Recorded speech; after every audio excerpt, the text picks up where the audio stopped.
নমস্কার বন্ধুরা, সবাই তোমরা কেমন আছো? আশা করি ভালো আছো।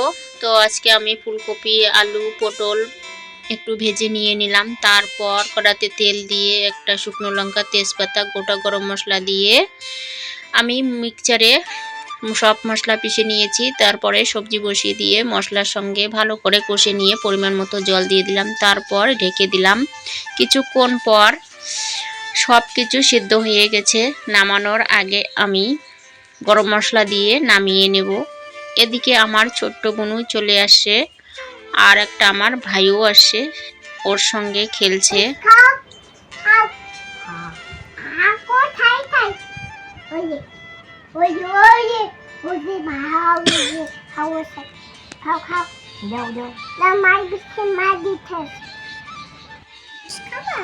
তো বন্ধুরা, ভিডিওটি এ পর্যন্ত। ভিডিওটি ভালো লাগলে like, comment, share and subscribe করবেন। ফিরে আসছি পরের ভিডিওতে।